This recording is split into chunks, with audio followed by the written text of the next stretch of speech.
It's next decade, Rio Grande LNG. I think they made their final investment decision last year around July, mid-July. The next day, they were already there with equipment. The following day, they had made close to, I don't remember the number anymore. It was like, I don't know how many $1 billion in purchase orders. So yeah, it really impressive. It's close to a year since they began construction. Amazingly, they're ahead of schedule in their construction. There's already there's over 1,000 construction employees on site. The number will be close to 5,000 employees by the end of next year, or around this time next year. The commitment that Bechtel made, the company building the site, the commitment was that they would hire at least 30% of local employees within a 100-mile radius. The actual number now is close to 70% local employees. So, I mean, all the economic benefits, all the paychecks are staying within the Rio Grande Valley. So for us, that's amazing news. It's just transformational what we're seeing out there. That's a drive that I like to take at least once a week. Just to, it's impressive. And welcome back, Rio Grande Guardian viewers, for the latest in our podcast series. And I'm absolutely delighted today that our guest is Arturo Gomez, Deputy Director for the Port of Brownsville. Arturo, welcome. Thank you, Steve. It's a pleasure to be here. Thank you for the opportunity to discuss everything that's going on at the port. Yeah, it's such an important podcast for us. A couple of reasons. First of all, I think for the vast majority of people in the valley, unless you actually work there, or maybe you're in an economic development group and you have a tour, everyone's heard of the port. They know you're very busy. They know you're very big. But unless you get into that port and drive around hundreds of miles, it seems, people don't know enough, I feel, as a layman. And I think you're right. I think even in my case, I mean, I've been with the port almost 3 years now, and Brownsville native, been there all my life, and I really didn't realize what was going on at the Port of Brownsville. It's very significant. It's huge on the economic impact here for the Rio Grande Valley, for South Texas, and for the region as a whole. I mean, the port is basically the port to northeastern Mexico as well. We're the home port to Nuevo León, Tamaulipas, the state of Coahuila in Mexico. So I mean, it's a huge impact. And once you're in there, I mean, I welcome everybody. We always like to have people over, and so they can realize and get to know what we're doing at the Port of Brownsville, which really should be the Rio Grande Valley's Port of Brownsville. I think most people consider that the case. Yeah. But it's good that every now and again you've got school trips, the students come over, so at least they get to see it. Yeah, when we do that, especially the teenagers, right? Those getting ready to graduate from high school and looking, they're thinking about what they're going to do in their career opportunities. That's what we would like to focus on. We recently had scholarships of recipients visit the port. It's always fascinating to see the amazement in the eyes of the kids, the teenage kids from the region. And obviously we try to focus not only on Brownsville, but the whole surrounding areas. So yeah, it's very exciting. Mm-hmm. So that was the main reason to ask if you would come over. But then very recently, so I had you in mind for some time to say, let's learn more about the Port of Brownsville. But then so very recently, we hear that your record-breaking streak continues as you have risen to 50th in the nation among the top 150 maritime ports. So you've gone up, I think it's from 55th in the nation to 50th. Can you talk to us about that? Yeah, pretty amazing. I think we've been monitoring the cargo data, all the cargo that we handle at the port for the past at least at least in our presentations we always use the past 5 years, and from 2019 to the present, we went from 11.3 million tons of cargo to closing in 2023 to 17.8 million tons of cargo. So you have to take into consideration as well that 2 of those years were during COVID, and despite COVID, we had record-breaking numbers throughout those years. So we've got a lot of activity. And that report comes from the U.S. Army Corps of Engineers. That is correct. And right now we've reached we've broken the top 50 ports. But once we'll get, I'm sure, into those discussions regarding LNG. But once those go into full production, what we're seeing now, it's 17.8 million tons of cargo.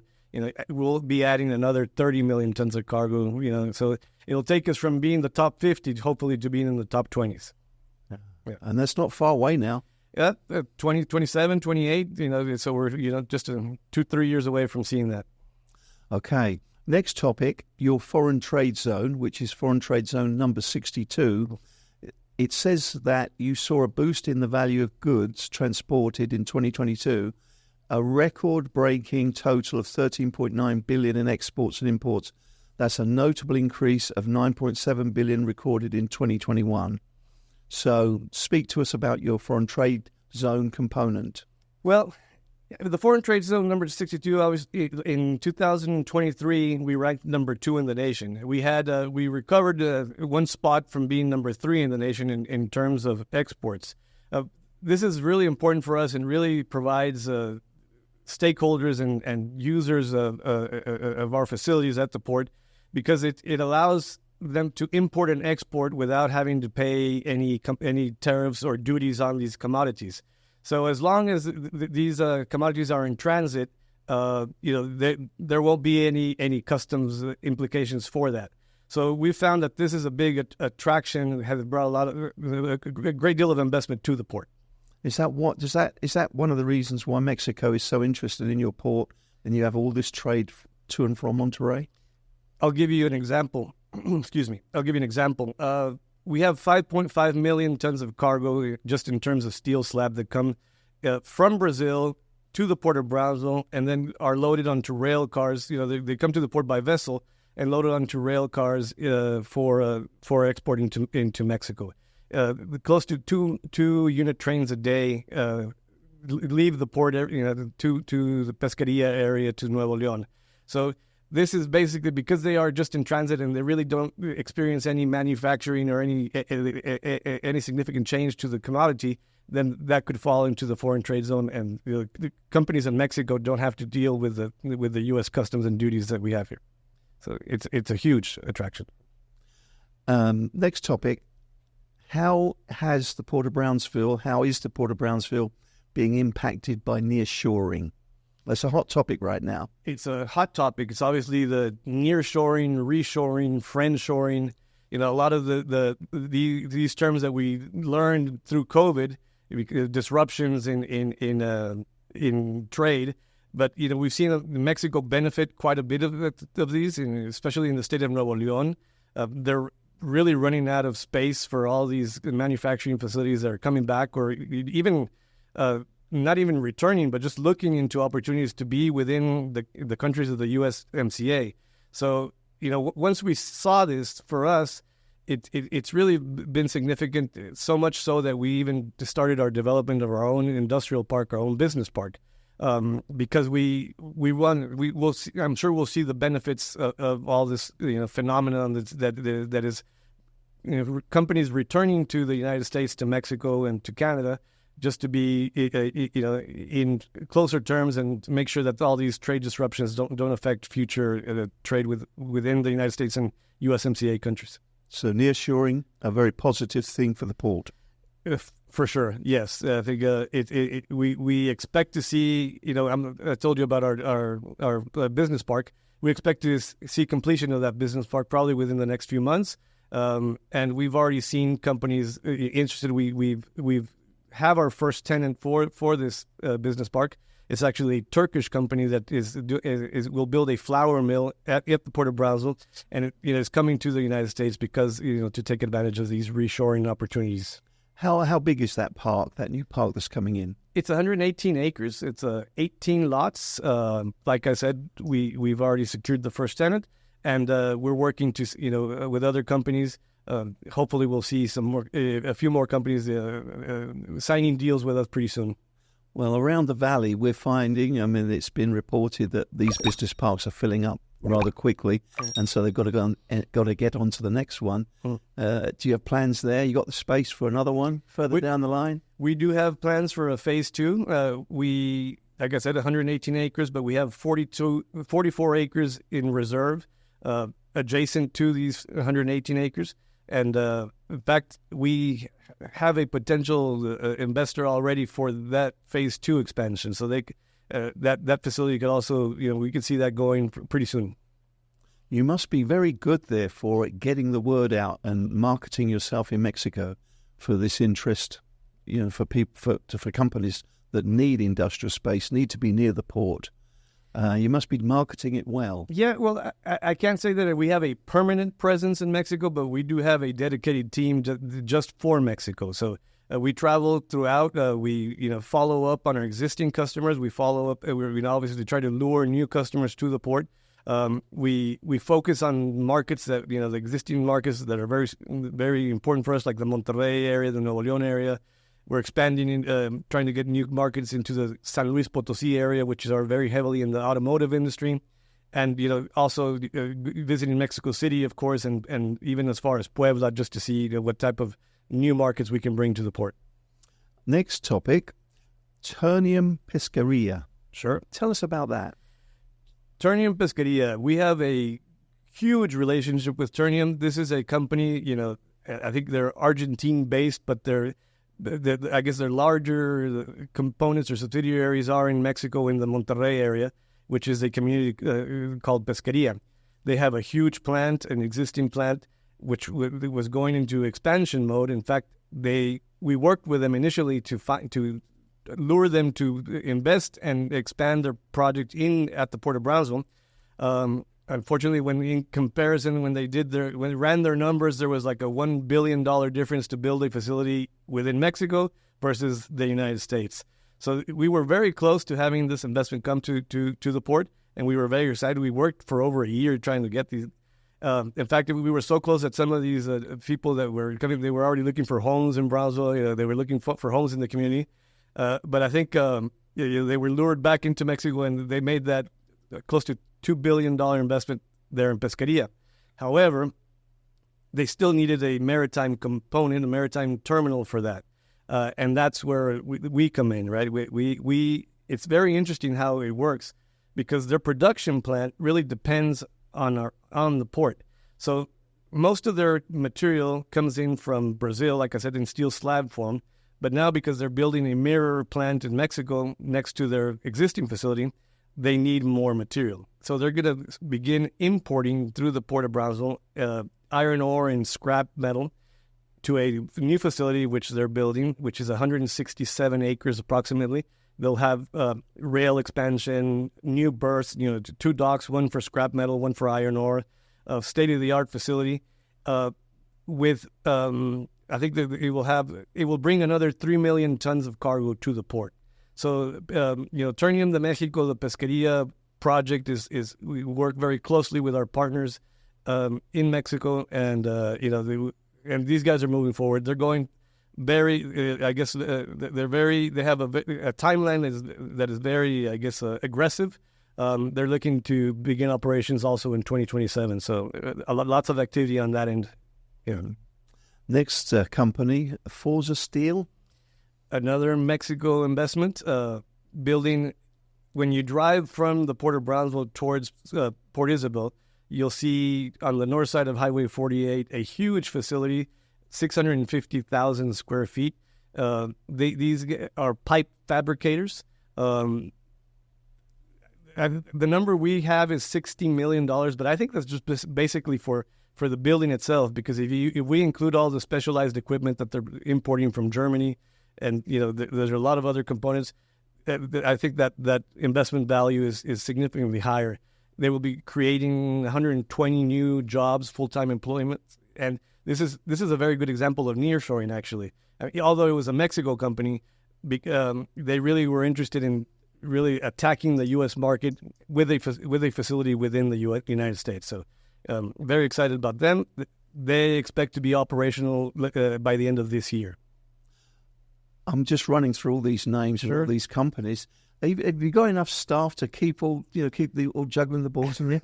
With so much interest, so much new investment coming in, you must be growing so fast. Well, yeah, but it's always exciting. I think everyone at the Port of Brownsville wears many hats, so we have to, and we delegate everything to each other, and we make a good team, and we're dealing very effectively with all this activity that we've got. Thank you for that. Next subject. This one I've read has been described to me as a game changer for the port, and that's the channel deepening, the ship channel being deepened. Sure. Tell us when the timeline for that, how it's happened. I know you've got private investment making that happen, and what can that mean for our region? So the existing channel, the existing draft of the channel is 42 feet. We've been authorized to dredge up to 52 feet. These additional 10 feet are, like you said, a game changer. Really, the main this whole process started, almost 2 decades ago. We were working along with the U.S. Army Corps of Engineers. However, when the LNG facilities came into the picture, they needed.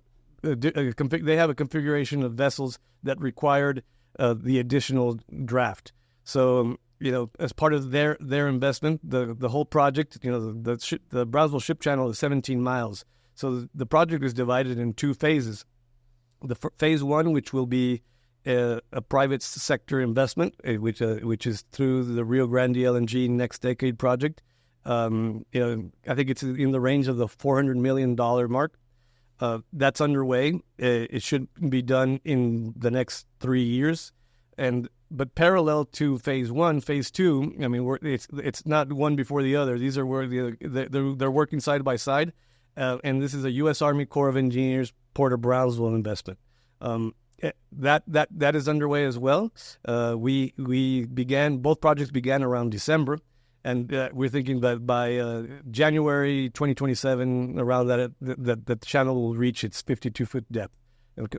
What that also entails is additional investment now on infrastructure, because we have existing docks that were built to 42 feet.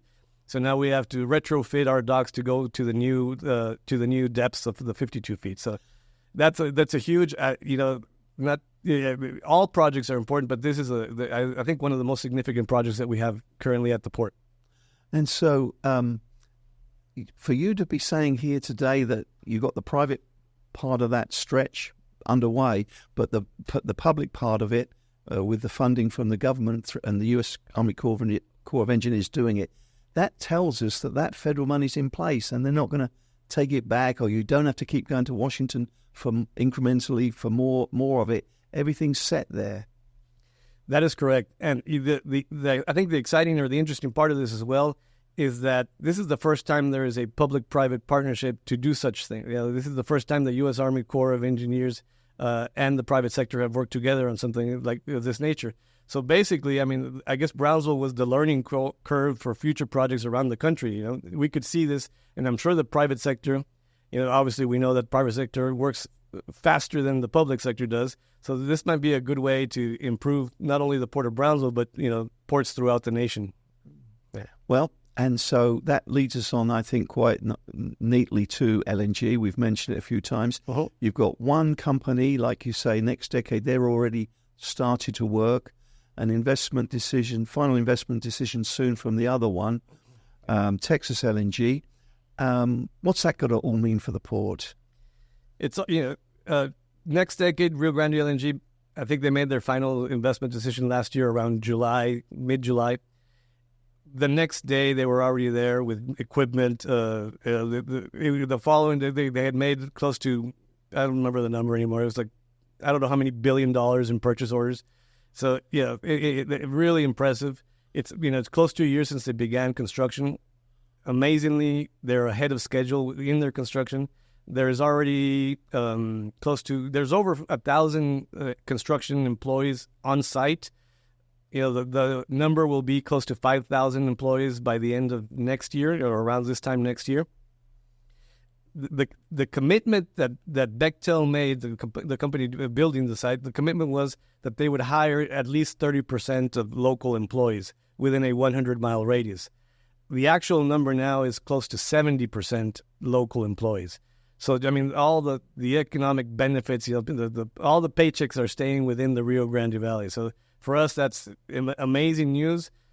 It's just transformational what we're seeing out there. That's a drive that I like to take at least once a week. Just to, it's impressive. It's one of these things that we really $18.4 billion investment is not something we're used to in this region. So it's completely exciting. And the other one, right next to the east of it, is the Texas LNG. It's a great project, a smaller scale, still a $4 billion project. That's really significant. Rio Grande LNG is 27 million tons per year. The Texas will be 4 million tons per year. Combined, it's 31 million tons of additional cargo to the port. And I think both companies are looking at there's still potential for growth for that. So we're going to see a lot of activity in the LNG sectors. And with an investment of that size, figures that we can't really comprehend, it really speaks to the fact that they must be so confident. They have those customers out there around the world. They're looking 5, 10, 20 years into the future with this sort of investment, that the trade's going to be there. The need for liquefied natural gas is going to be there. Yeah, and this is, it almost gets to, very much so actually, to become a geopolitical thing. You saw Asia, Europe, very dependent on Russian oil and gas. And, unfortunately, due to the Ukraine-Russia conflict, allied countries began to look back towards the U.S. to meet their energy needs. And this has really benefited the Port of Brownsville. Next topic. None of this really can happen unless we've got a really skilled technical workforce here in the Rio Grande Valley. Yeah. And so what we've had in the last year is this commitment from Texas A&M University to build a training center on your land, a campus, the beginning of a campus there at the Port of Brownsville. What do you know about that, and how is that going? I think it was very visionary by the Texas A&M through their TEACS program to implement this and decide to invest in us and believe in us, because we are seeing significant growth, and Texas A&M identified that opportunity and set up shop. They're going to invest a $30 million facility, which recently we had a visit by the Governor Abbott to the port, in the groundbreaking ceremony for this event. They will adapt to whatever the training requirements are needed, be it welding, be it cybersecurity, being OSHA safety classes. It will be a very helpful tool to make sure that the members of our community have the proper training, and to my understanding, free of charge to the members of community. So, I think Texas A&M is working very closely with all our tenants, including Next Decade and some of the other tenants in the ship recycling world. So I think it's going to be a great fit with us at the port. Yeah. And the next topic, shipbuilding. That's not something we used to say about the port until very recently. Thanks to Keppel Amphils. Well, thanks to formerly Keppel Amphils, now Cetrium Amphils, bought out a Singaporean company by another Singaporean company, but Cetrium Amphils now continues to design and build ships at the port. So currently working on a dredger, a Jones Act dredge vessel, and also a Jones Act vessel built to install wind energy components offshore. So very exciting, very unique projects. But before that, we had the 2 container vessels for a company called Pasha Hawaii, which are now in service. And they're running cargo services from California to Hawaii, on a daily basis. So a very qualified company. That currently our largest employer, close to 2,000 employees. That's 20% of our workforce that works at the ports. And we're seeing, I think the number formerly was 10,000 people working at the port every day. Now we have close to 13,000 people. A lot of it because of the LNGs, but Keppel has always historically been one of the biggest employers at the port. Mm.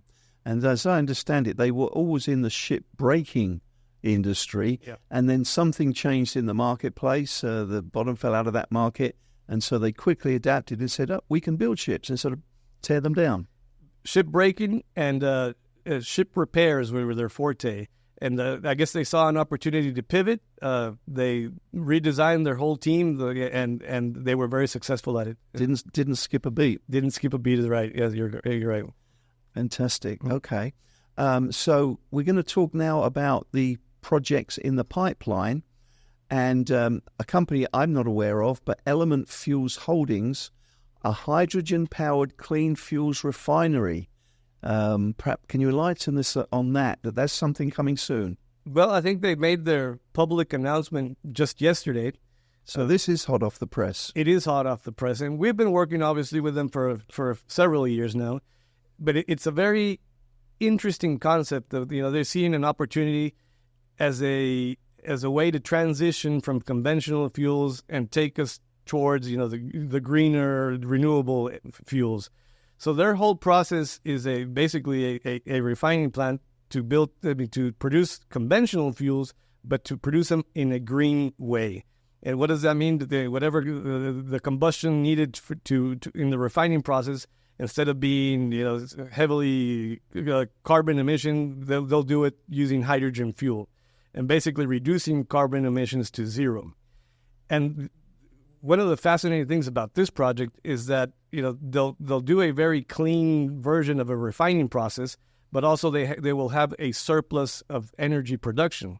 So they'll have an excess of 100 megawatts of power that they could throw back into the grid and offer it to other companies and investors looking at the port. That really one of the reasons that they haven't made a final decision is because at this point in time there's not the sufficient energy for all these projects. So these guys will not only provide us with cleaner fuels, cleaner production of the fuels, but also with additional 100 megawatts of energy to the region. Have they told us what the financial investment's going to be? I think there's divided into 4 phases. I think once all four phases are complete, it would be close to a $4 billion investment. These are numbers you could have only dreamt about a few years ago at the port. It's incredible. Yeah. Okay, so we're talking about projects in the pipeline. Is there anything else that you can share with us today? I guess we're seeing a lot of interest in hydrogen, in the production of hydrogen and ammonia. Also, to hydrogen in itself is a fuel, but when converted to ammonia, it is it could be used as a fertilizer for agriculture as well as a supplement for fuel. It could be also used for bunkering vessels. So we've seen several companies that we're working with looking into. There's several categories of hydrogen. We have green hydrogen, which is produced by separating a water molecule, which is H2O, obviously, into separating the hydrogen and the oxygen. So basically, your emission here, you keep the hydrogen, and your emission would be releasing oxygen to the atmosphere. So, speaking, that would be completely beneficial. And then we have other projects that are in the blue ammonia field, which is that is done through natural gas. So companies are seriously looking at the port for export, to Asia and to Europe for ammonia and hydrogen. Any other projects you want to mention? What else can I mention? You can mention those that are not really supposed to be out there in public yet, if you wish. That's why I brought my chaperone over here. That make sure that I'm doing it. Can we turn the camera to my chaperone? No. It's okay. So that's quite a list. No, we definitely. I mean, I think I've ran the numbers, and at some point we're looking, not including the 2 LNGs, which are already a done deal. But we are looking at additional $10 billion of investments at the port. It's excluding the LNG. Excluding the LNGs, yeah. So I mean, we're working very closely with them. We're not sure if all of them will make it, all the way through fruition. But we're trying our best to make sure that the economic growth of the region, we continue to see economic growth in the region. Well, I hope we have enlightened the general public, all of our readers, the people through the valley, and about the inner workings of the port here today. Because, as I said, you are such a big component for our economy, and unless you set foot in it, I don't think you can really visualize just everything that's going on down there. So, Arturo, I really appreciate you coming by and getting us up to speed. Is there anything else you want to add? Well, I think just to agree with you, right? I think the importance of the port is, we're very proud of the activity that's going on at the port. And I welcome anybody, reach out to us through our social media, through our website, learn more about the port. And if you see any opportunities, if you want to learn more, feel free to reach out to me. Especially the business inquiries. Exactly, especially the business inquiries.